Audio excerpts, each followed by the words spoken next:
Shalom, jumpa lagi dengan saya di Klavus Sukacita. Mari kita berdoa sebelum mendengarkan firman Tuhan. Bapa, kami bersyukur Engkau boleh memberikan kami terus firman-Mu. Kami siap mendengarkannya. Roh Kudus tolong kami, Roh Kudus mampukan kami, agar firman Tuhan yang kami dengarkan memampukan kami untuk hidup seperti apa kata firman Tuhan. Amin. Bagian kebenaran firman Tuhan, kitab Injil Yohanes pasal 4 ayat yang ke-10, demikian bunyinya. Jawab Yesus kepadanya, "Jikalau engkau tahu tentang karunia Allah dan siapakah dia yang berkata kepadamu, berilah aku minum, niscaya engkau telah meminta kepadanya dan ia telah memberikan kepadamu air hidup." Demikian jauh pembacaan firman Tuhan.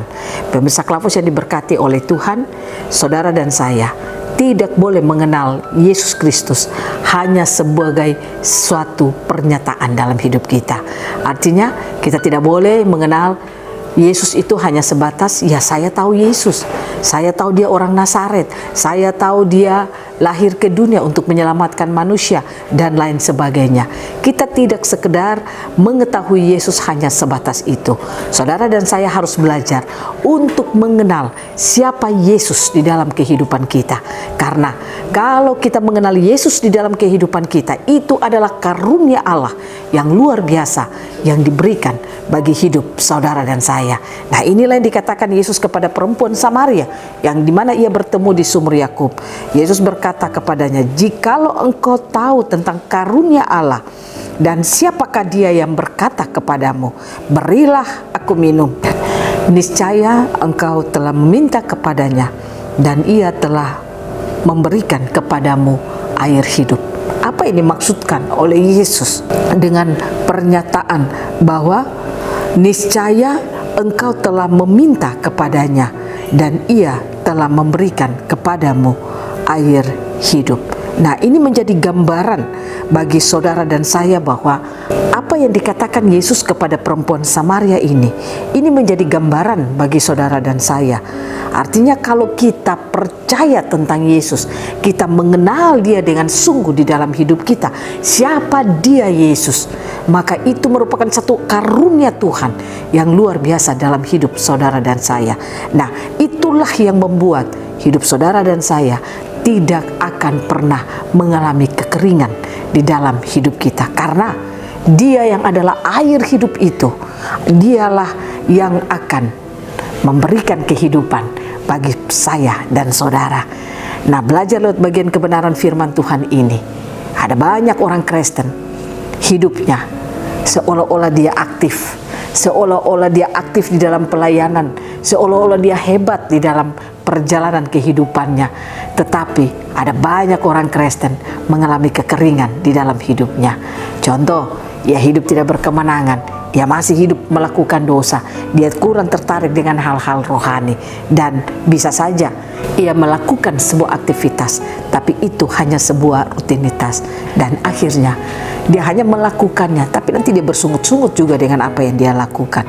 Dia melakukan pelayanan, tapi dia mau mencari keuntungan dari apa yang dia lakukan. Dia melakukan segala hal, tapi dia mau mencari keuntungan bagi dirinya sendiri. Ada banyak orang percaya seperti itu. Saya ingin katakan kepada saudara, kalau hidup saudara seperti itu, berarti tanda bahwa engkau adalah orang Kristen yang penuh dengan kekeringan, karena hidupmu tidak bisa menjadi berkat bagi banyak orang. Mari kita belajar. Kita tahu bahwa Yesus itu adalah sumber air hidup itu bagi kita.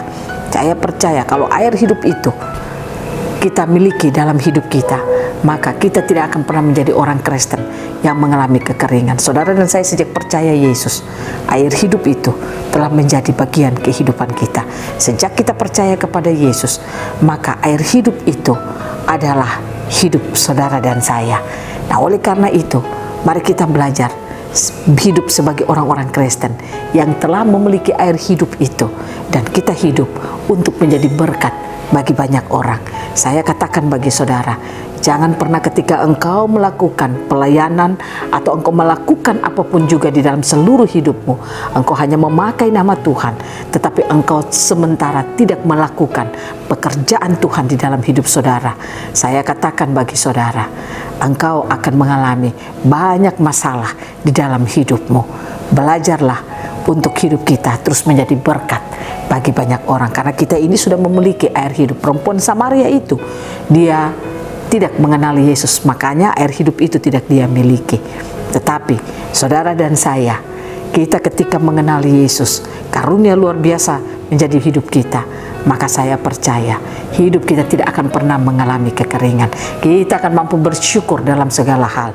Apapun yang kita alami, tantangan apapun, masalah apapun, itu tidak akan pernah membuat kita putus asa. Tapi kita akan mampu bersyukur kepada Tuhan, karena kehidupan itu telah kita miliki dalam hidup kita. Hiduplah jadi orang Kristen yang terus mau berbuah dalam hidupmu. Hiduplah jadi orang Kristen yang terus dapat menghasilkan kehidupan-kehidupan yang baik bagi sesama saudara. Ingat, apa yang kau lakukan akan terus diperhitungkan oleh Tuhan. Kalau yang kau tabur baik, maka kau akan menuai yang baik. Kalau engkau menabur yang tidak baik, maka engkau pun pasti akan menuai yang tidak baik. Saya percaya, pemirsa Klavos, engkau akan diberkati Tuhan kalau engkau terus firman tersingkap bagi saudara, engkau terus memberikan hidupmu dituntun oleh firman, maka saya percaya firman akan membawa engkau untuk terus menyadari bahwa air hidup itu telah ada di dalam hidup saudara, dan akhirnya membuat hidupmu akan terus mau menjadi berkat bagi banyak orang. Biarlah Tuhan Yesus menolong saudara dan saya, memampukan saudara dan saya untuk terus membangun kesadaran kita kalau air hidup itu telah kita miliki dalam hidup kita. Itulah yang membuat kita tidak akan pernah berkekurangan dalam hidup kita. Amin. Mari kita berdoa. Terima kasih Bapa, kami sudah mendengarkan firman-Mu. Tolong kami agar kami terus membangun kesadaran kami, agar kami terus membangun kesadaran kami akan air hidup yang ada dalam hidup kami. Terima kasih banyak Bapa untuk Yesus Kristus, karyanya yang luar biasa bagi kami semua. Amin. Shalom, Tuhan berkati kita semua.